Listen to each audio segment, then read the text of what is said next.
The massive research vessel Harmony's light tumbled slowly through the endless darkness of the void sector. Its elegant silver hull scarred by explosive decompression and trailing frozen atmosphere like ghostly ribbons inside the ship's command center.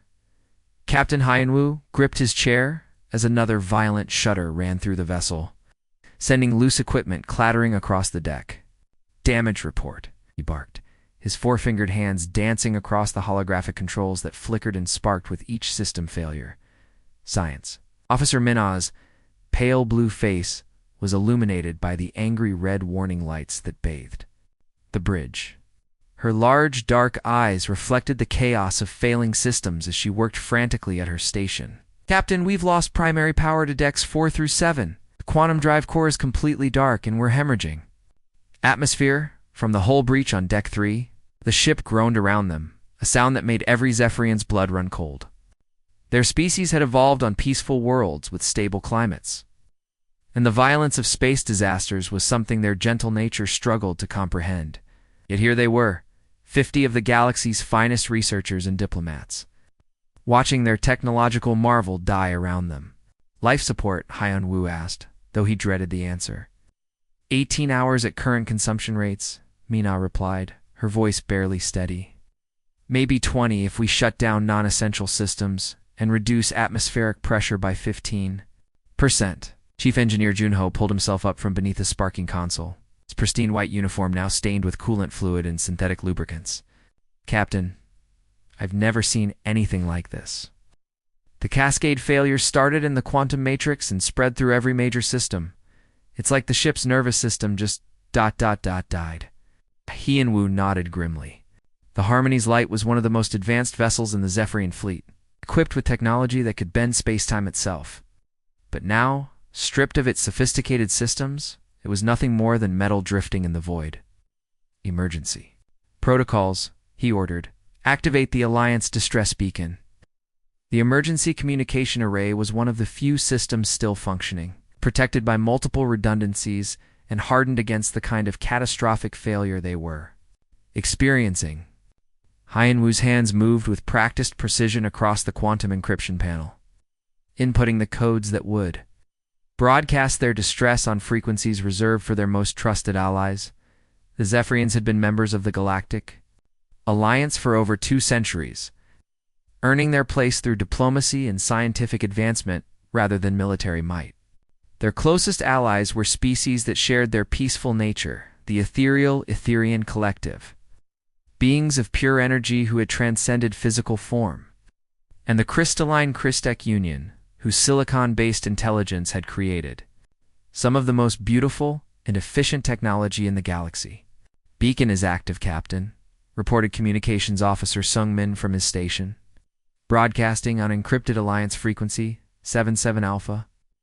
Message repeating every 60 seconds. Hyenwu took a deep breath and activated the transmitter. "This is Captain Huyanwu of the Zephyrian research vessel Harmony's Light, Alliance Registry ZR7749. We have suffered catastrophic system failure at coordinates 847.3 by 291.7 in the void sector. 50 souls aboard. Life support critical. We are a diplomatic research mission returning from the Andromeda survey. Immediate assistance required. Please respond." The message began its journey through space, encoded in quantum frequencies that only Alliance vessels could detect and decode. Should have been a routine distress call, the kind that brought swift response from the sophisticated rescue services that patrolled Alliance space. But the Harmony's Light was drifting on the edge of the Crimson Nebula, a vast cloud of exotic matter that had puzzled scientists for generations. The nebula's strange particles interfered with quantum mechanics in ways that even the most advanced civilizations didn't fully understand. As Hyenwu's distress signal passed through the nebula's outer edge, something began to change. The quantum encryption, so carefully crafted to prevent interception by hostile species, started to degrade. Particle by particle, the sophisticated encoding broke down, shifting the signal from its intended frequencies to something far more primitive. What had begun as an encrypted Alliance transmission slowly transformed into basic electromagnetic radiation the kind of simple radio waves that even the most backward civilizations could detect. Meanwhile, aboard the dying ship, the crew began implementing emergency procedures that had been drilled into them since their academy days. They sealed off the damaged sections, rerouted power from non-essential systems, and began the grim process of rationing their remaining resources. Being announced over the ship's intercom. Implement Protocol 7. All research equipment is to be powered down immediately. In the ship's laboratories, dozens of Zephyrian scientists reluctantly shut down experiments that had taken months to prepare.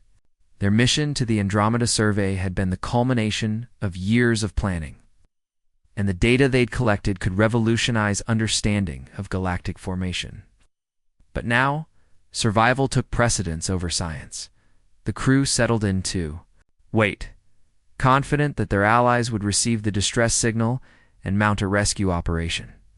The Etherian Collective had ships that could cross vast distances in mere hours, while the Christek Union possessed technology that could repair almost any damage.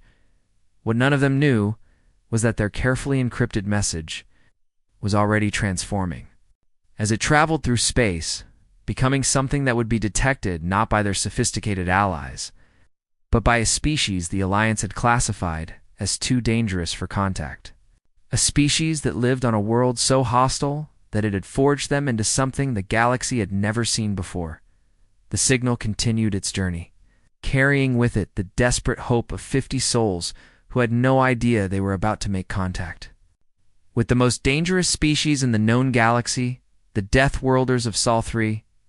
The coffee had gone cold hours ago, but Dr. Sol Young barely noticed as she stared at the bank of monitors displaying data from the Arecibo to radio telescope array.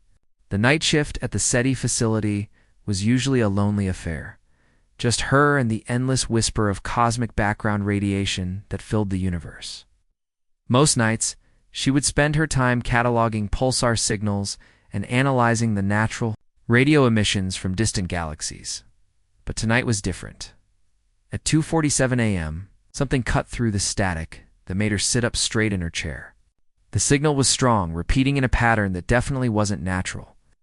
Her hands flew across the keyboard, isolating the frequency and running it through the pattern.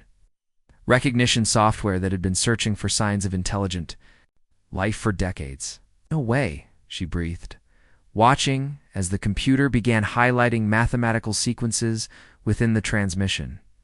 This can't be real. The signal was clearly artificial, structured in a way that only intelligence could create. But more than that, there was something desperate about it. The way it repeated, the urgency in its mathematical precision, felt like someone crying out for help across the vast emptiness of space.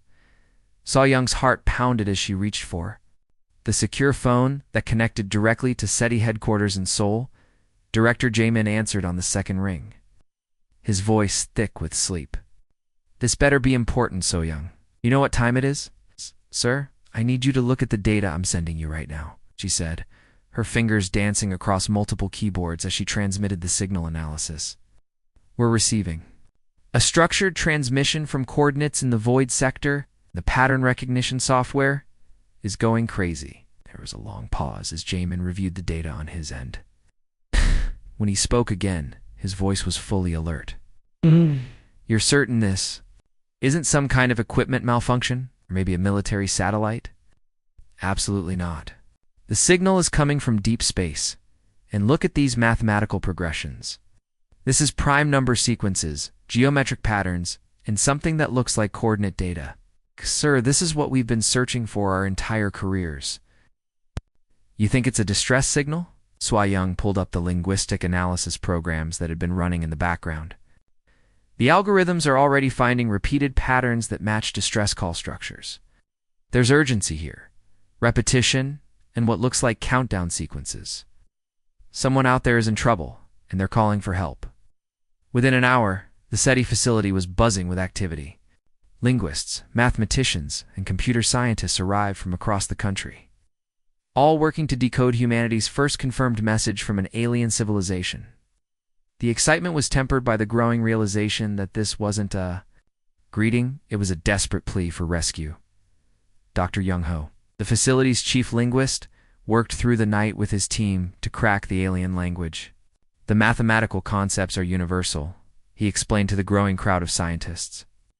But the linguistic structures are completely foreign. It's like trying to translate a language that evolved in a completely different way of thinking.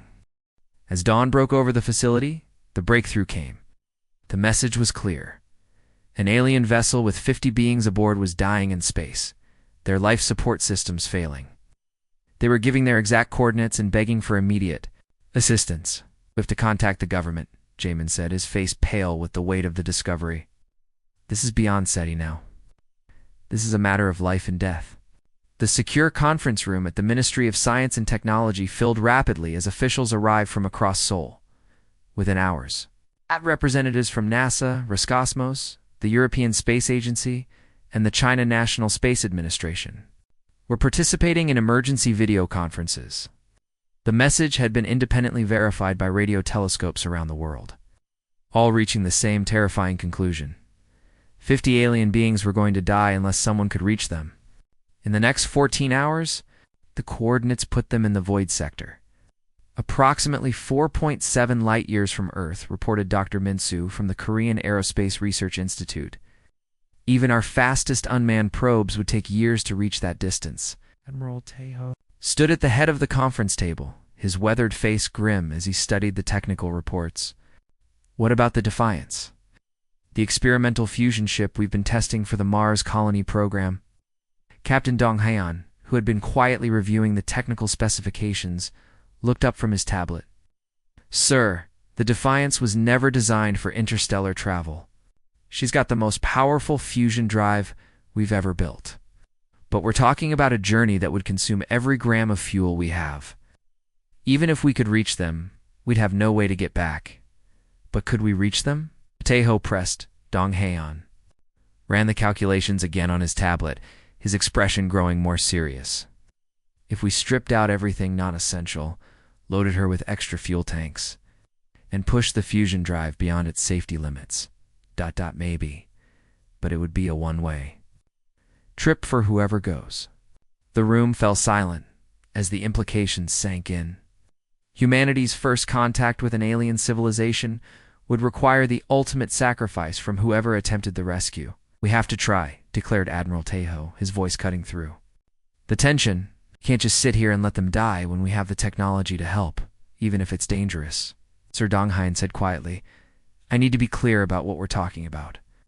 The Defiance has never been tested at the velocities we'd need to reach them in time. The radiation exposure alone could kill the crew before we arrive.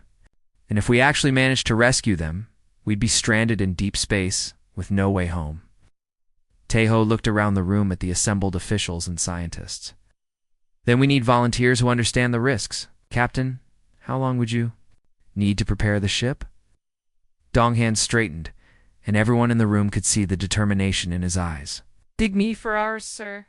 "I'll need to strip out the passenger compartments, install additional fuel tanks, and modify the life support systems for extended operation. And I'll need a crew of 12 good people who know they might not be coming home. You'll have them, Captain. I'll make sure of it." As the meeting dispersed, teams of engineers and technicians raced to prepare humanity's most advanced spacecraft for a mission it was never designed to perform. The Defiance sat on the launch pad at the Naro Space Center, being rapidly modified. By crews working around the clock, additional fuel tanks were welded to the hull. The passenger compartments were stripped out and replaced with emergency life support equipment. Extra radiation shielding was installed wherever possible, though everyone knew it wouldn't be enough for the journey they were planning. Word spread quickly through the space program. Volunteers stepped forward without hesitation. Engineers, pilots, medics, and scientists all volunteered for a mission that would likely end in their deaths. Captain Dong Haeon selected his crew carefully, choosing people who understood both the risks and the incredible importance of what they were attempting. As the sun set over the launch facility, the Defiance stood ready. The experimental fusion ship looked like humanity's determination made manifest, a collection of cutting-edge technology and desperate improvisation, held together by skill and courage. "This is it," Dong Haeon said to his crew as they suited up. "We're about to make history." Whatever happens out there, we're going to show the universe that humanity doesn't abandon people in need. The launch was spectacular and terrifying. Defiance rose on a pillar of nuclear fire, its fusion drive pushing it beyond anything humanity had ever attempted. As Earth fell away behind them, the 13 crew members settled in for a journey into the unknown, racing against time to save lives they'd never seen, belonging to a species they'd never encountered. Behind them, Earth held its breath and waited, knowing that humanity's first interstellar rescue mission had begun. Captain Ionwu drifted in and out of consciousness as the Harmony's light became a tomb of failing systems and dying hope. The bridge, once pristine and filled with the soft blue glow of Zephyrian technology, now flickered with emergency lighting that cast eerie shadows across the unconscious forms of his crew. The air had become so thin that each breath felt like trying to breathe through cloth. His four-fingered hands trembled as he checked the environmental readings one more time. 8 hours of breathable atmosphere remaining, maybe less. Around him, Science Officer Minna and 3 other crew members had already collapsed, their elegant Zephyrian forms motionless at their stations. Their species had evolved on worlds where the atmosphere was perfectly controlled, where storms were gentle and temperatures never varied more than a few degrees. This kind of environmental crisis was beyond their biological ability to handle. Captain. Came a weak whisper through the communication system. It was Engineer Junho from Deck 4, his voice barely audible. I'm reading some kind of energy signature approaching our position, but it's ... strange. Han-Wu forced his eyes to focus on the sensor displays. Through the haze of oxygen deprivation, he could see something moving toward them through space. The energy readings were unlike anything in the Alliance database, crude, violent, and completely uncontrolled. Mina, he gasped, shaking his science officer gently. Her large dark eyes fluttered open, struggling to focus. What are you reading on long-range sensors? She pulled herself to her station with tremendous effort, her movements slow and labored. There's definitely a vessel approaching, Captain. But the signature is all wrong. It's not Alliance technology. The propulsion system is ... primitive, chemical rockets in some kind of controlled fusion reaction. The radiation output alone should be killing everyone aboard. Through the main viewport, they could see it now. A spacecraft that looked like it had been assembled by madmen. The Defiance approached like a barely controlled explosion. Trailing streams of nuclear fire and chemical exhaust that would have violated every safety regulation in the Alliance. Its hull was a patchwork of different metals welded together. With what appeared to be emergency repairs, radiation leaked from its reactor core in levels that would trigger immediate evacuation protocols on any civilized world. By the sacred winds, Han-Wu whispered, his voice filled with a mixture of awe and terror. It's a Deathworlder ship. The Zephyrians knew about the species from Sol 3, though only from classified Alliance reports that painted them as one of the most dangerous life forms ever catalogued. Humans had evolved on a world so hostile that it should have been impossible for intelligent life to develop. They breathed oxygen, a gas so corrosive it would eat through most metals. They lived under gravity that would crush the bones of most galactic species. Their world was bombarded with deadly radiation from their star, subjected to violent weather patterns that could level cities, and populated with predators that could kill with tooth and claw. The Alliance had classified them as A, Class 12 hazardous. Species barely contained primitives who had somehow achieved spaceflight despite their hostile environment. The official policy was to avoid contact until they either destroyed themselves or evolved into something less dangerous. And now, impossibly, one of their ships was here, Zephyrian vessel. This is Captain Dong Heen of the Earth ship Defiance. Came a transmission that cut through their communications like a hammer blow. The voice was strong, confident, speaking in perfect Alliance standard despite supposedly being from a species that had never made official contact. We received your distress signal. We're here to help. Han-Wu struggled to activate the communication system, his oxygen-starved brain fighting to form words. Human vessel. How did you... ... We broadcast on Alliance frequencies only. Long story, Captain. Right now, we need to get you and your crew some breathable air. We're going to attempt a docking procedure. Fair warning, it's going to look pretty crazy from your end. What followed was the most terrifying rescue operation in galactic history. The human ship had no technology compatible with Zephyrian systems, so the crew of the Defiance had to improvise everything.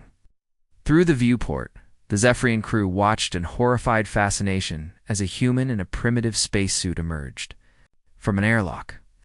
Carrying what appeared to be welding equipment and a collection of metal plates, Chief Engineer Sujin moved through the vacuum of space with a casual confidence that defied explanation. She was surrounded by radiation levels that should have killed her instantly, working with tools that threw sparks and molten metal in all directions. The magnetic boots on her suit clanked against the hull of the Harmony's light as she began, cutting through their outer airlock door with what looked like a controlled explosion. "This is insane," Mina gasped, watching the human work. "She's going to kill herself trying to save us. The radiation exposure alone, ... But Sujin seemed completely unbothered by conditions that would be lethal to any other known species. She worked with the methodical precision of someone accustomed to operating in hostile environments, cutting access ports and welding connection points between the two incompatible vessels. Defiance to Harmony's light came Captain Dong Heen's voice. "We're going to start pumping atmosphere through the connection my engineer is establishing. Your people might want to move away from the airlock area. We're not exactly working with precision equipment here." Dr. Heijin, the human medical officer, appeared at another airlock wearing what looked like a radiation suit held together with metal tape. She was dragging a collection of tubes, pumps, and jury-rigged life support equipment that would have made any Alliance engineer cringe. But somehow, impossibly, it all worked together. The first breath of human atmosphere that flowed into the Harmony's light was like a miracle. The oxygen content was higher than what Zephyrians normally breathed, but it was breathable. More importantly, it was clean and rich, carrying with it the promise of survival. "Atmospheric pressure is stabilizing," Minna reported, her voice already stronger as color returned to her pale blue features. "How are they doing this?" "Yes. Their technology is so primitive, but it's actually working." Through the connection between the ships, they could hear the humans working. There was shouting, the sound of metal being cut and welded, the constant hum of machinery being pushed beyond its design limits. But there was also something else. Laughter. Humans were actually enjoying themselves. "Is this just like that time we had to repair the Mars station during the solar storm?" came Sujin's voice through the communication link. "Remember when we had to use the coffee maker as a backup atmospheric processor?" "Don't remind me," replied Dr. Heijin. "I'm still trying to forget the taste of recycled coffee-flavored air, the casual way the humans discussed what should have been life-threatening emergencies was both terrifying and oddly reassuring. These beings had clearly faced impossible situations before and survived through sheer stubborn determination. As the life support systems stabilized, the immediate crisis passed. Captain Heian Wu found himself staring through the viewport at the human ship with new understanding.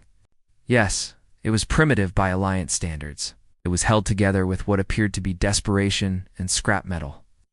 But it had crossed interstellar space to save complete strangers, operated by beings who treated deadly radiation and hard vacuum as minor inconveniences. Captain Dong Heian Wu said into the communication system, his voice filled with gratitude and amazement. "I don't understand how you found us, or how you're even alive in that ship of yours, but you've saved 50 lives today. It's doing what anyone would do, Captain," came the reply. "Now, let's get you and your people somewhere safe. We've got a long trip ahead of us."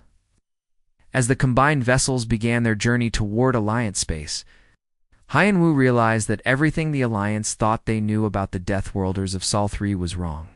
They weren't barely contained primitives. They were heroes who had crossed the void itself to answer a stranger's call for help. The transformation of the Defiance into a floating hospital was unlike anything the Zephyrians had ever witnessed. Dr. Hygiene stood in what had been the ship's hydroponics bay just hours before, now surrounded by makeshift medical equipment that defied every principle of xenobiology she'd ever learned. Tomato plants had been hastily relocated to make room for improvised alien medical beds, while the automated farming sensors were being rewired to monitor Zephyrian vital signs. "This is completely insane," muttered Chief Medical Officer Junho.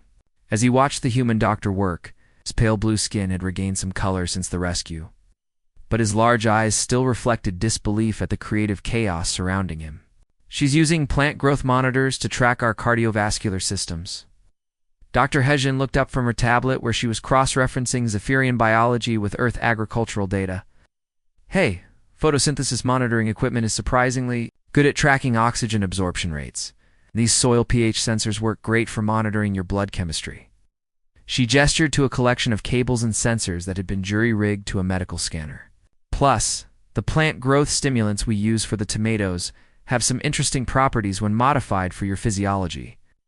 Captain Hyenwu, who was slowly recovering his strength on one of the converted growing beds, watched the human doctor. With fascination, "Dr. Hajin, how do you know so much about our biology? Your species isn't supposed to have any contact with the Alliance." She paused in her work, a small smile crossing her face. "Well, Captain, humans have been picking up radio signals from across the galaxy for decades. We've been listening to your news broadcasts, your scientific journals, even your entertainment programs. You'd be surprised how much you can learn about alien biology from medical dramas." The revelation that humans had been secretly monitoring Alliance communications for years sent a chill through the Zephyrian crew. But any concern was quickly overshadowed by the remarkable results of Dr. Hajin's improvised medical care. Using plant fertilizers modified with human medications, she had created treatments that were actually helping the aliens recover from their ordeal. "Your biology is absolutely fascinating," she told Hyen Wu as she checked his vital signs with a device that looked like it had been assembled from spare parts. "Your cardiovascular system is incredibly efficient. On Earth, we have to fight 3 times your gravity every day just to pump blood to our brains. Your hearts are like precision instruments compared to ours." The real crisis came 12 hours into their journey toward Alliance space.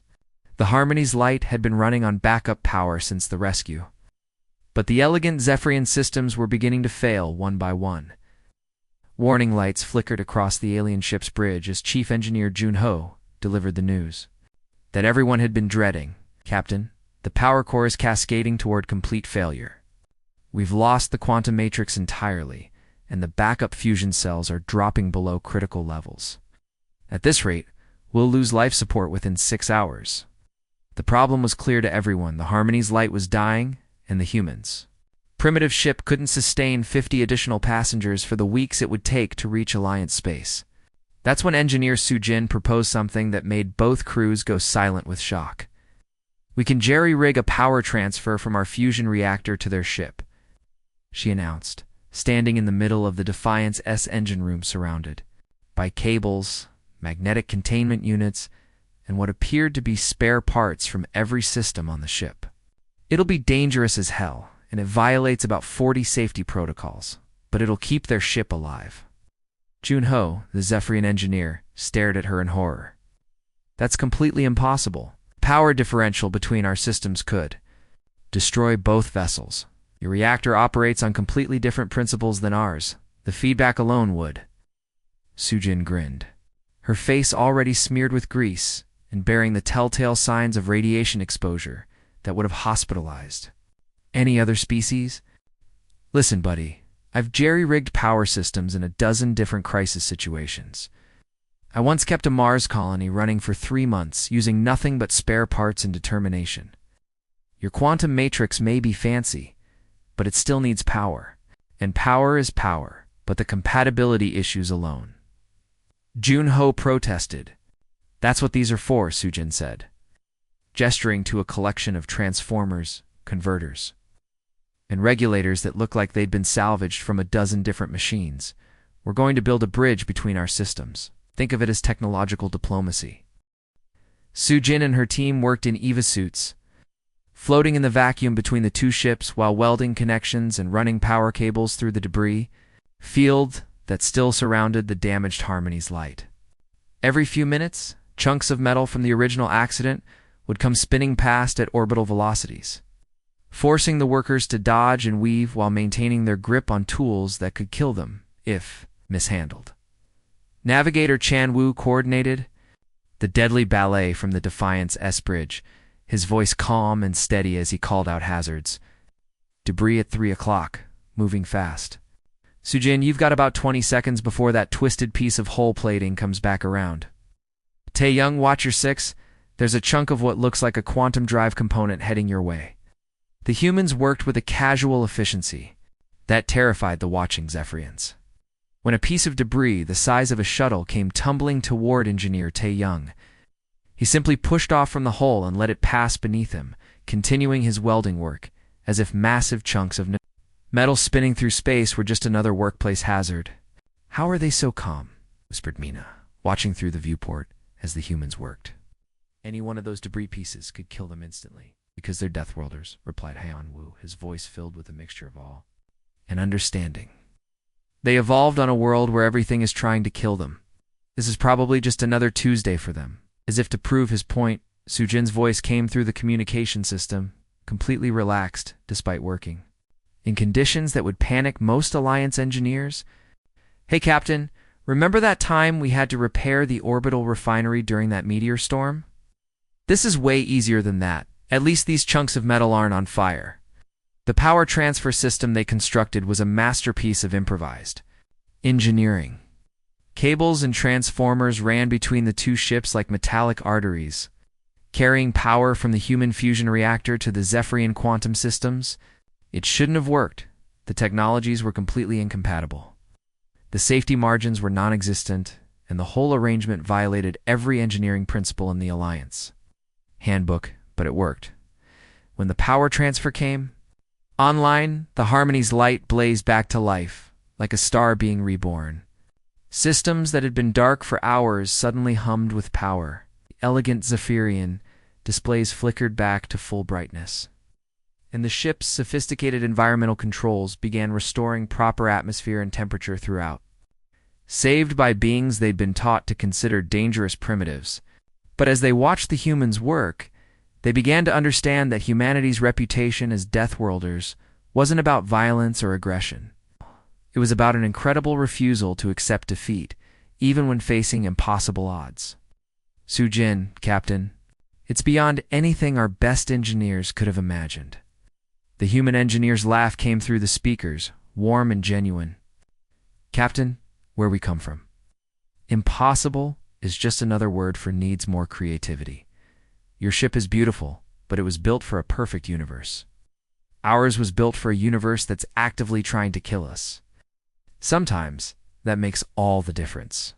As the combined vessels continued their journey toward Alliance space, the Zephyrians began to realize that everything they thought they knew about the humans was wrong.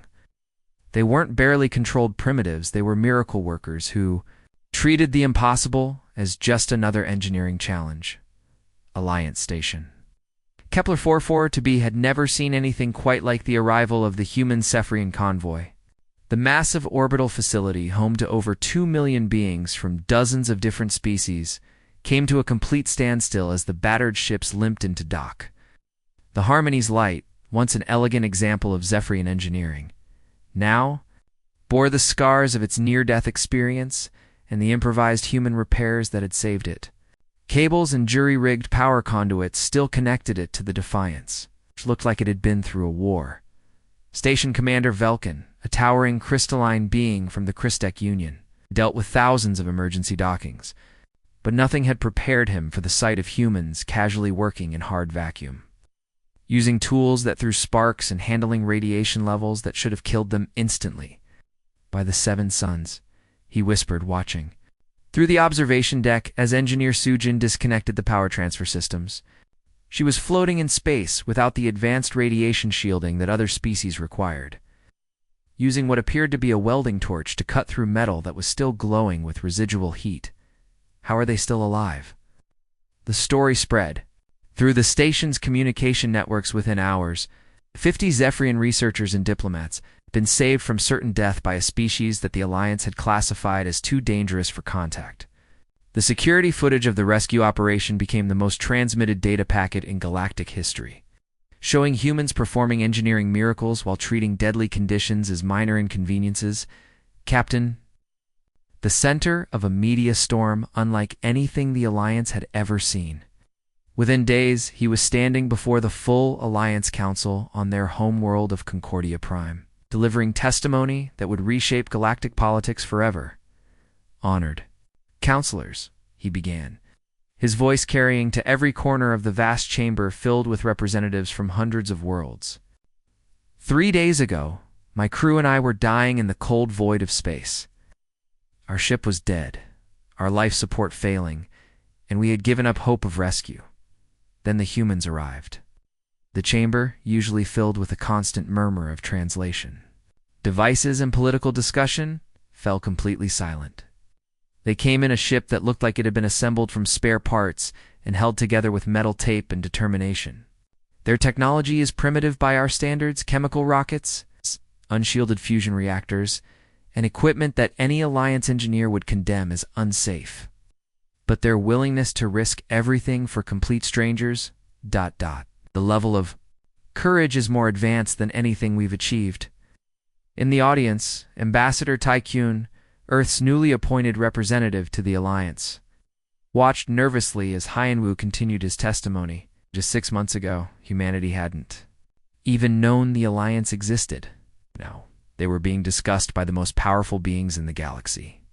I watched their engineer work in hard vacuum for 14 hours straight, welding power connections while dodging debris that could have killed her instantly. She was surrounded by radiation levels that would require our most advanced safety equipment, and she treated it like routine maintenance. When I asked her how she could remain so calm, she told me that impossible was just another word for Tuesday on her world. The visual records of the rescue played on massive displays throughout the chamber. Council members from dozens of species watched in fascination as Sujin performed what could only be described as engineering miracles, jury-rigging connections between incompatible technologies, while floating in conditions that would be lethal to most galactic citizens. Look at this footage, Hanwu continued, gesturing to the screens. That human is working with her bare hands on systems that are radiating enough energy to sterilize most planets. She's dodging chunks of metal moving at orbital velocities, while maintaining precision welds that our best engineers couldn't achieve in laboratory conditions. And she's laughing while she does it. The recording of Sujin's casual conversation with her crewmates while performing the impossible rescue had already become legendary across Alliance space. Xenobiologists were analyzing every second of the footage, trying to understand how a species could evolve such incredible resilience. Dr. Sayoung, serving as Earth's first Xeno ambassador, found her office flooded with requests from across the galaxy. The peaceful Etherian collective, beings of pure energy who had transcended physical form millennia ago, wanted human consultants for their deep space exploration programs. They were fascinated by humanity's ability to adapt to hostile environments. Without technological assistance, the Advanced Christic Union offered unprecedented technology exchanges in return for what they called human improvisation techniques. Their silicon-based intelligence had created some of the most sophisticated technology in the galaxy. But they were amazed by humanity's ability to make broken systems work through sheer creativity and determination. Even more surprising were the inquiries from the warrior caste Corthocogemini, a species that had built their civilization on military conquest. Their message was direct and to the point. They wanted to understand how humans had developed such incredible combat engineering capabilities without actually being a warlike species. It's remarkable, Ambassador Haiwan reported to the UN Security Council during her first official briefing. 6 months ago, we were completely unknown to the galactic community. Now every major power in the Alliance wants to study what they're calling Deathworlder adaptability. We've gone from dangerous primitives to essential allies practically overnight. The transformation was complete when the Alliance Council voted unanimously to invite Earth to join as a full member, with a specialized role in emergency response and disaster relief. The irony wasn't lost on anyone. The species once classified as too dangerous for contact had become the galaxy's premier rescue service. Captain Dong Haiyan stood on the bridge of the Indomitable, humanity's first Alliance-enhanced vessel, and marveled at how much had changed. The ship was a hybrid of human engineering and Alliance technology, combining the sophisticated systems of galactic civilization with the rugged reliability that came from evolving on a death world.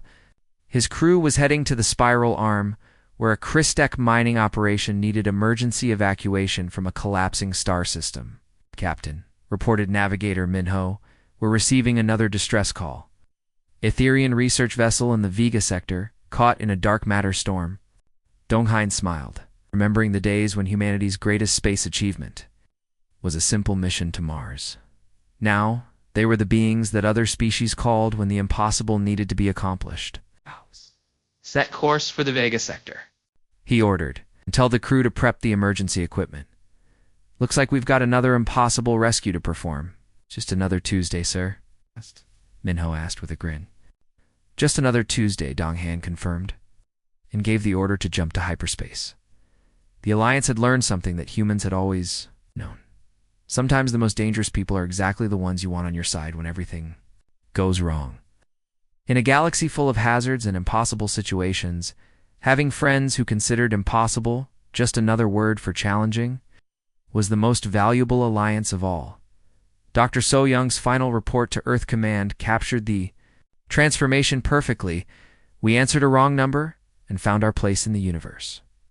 Turns out, being from a death world doesn't make you monsters. It makes you the people everyone calls when they need a miracle. And in a galaxy this big and dangerous, miracles are always in demand. As the Indomitable disappeared into hyperspace, on humanity's latest impossible rescue mission, the stars themselves seemed to shine a little brighter. Knowing that help was always just a distress call away, the end.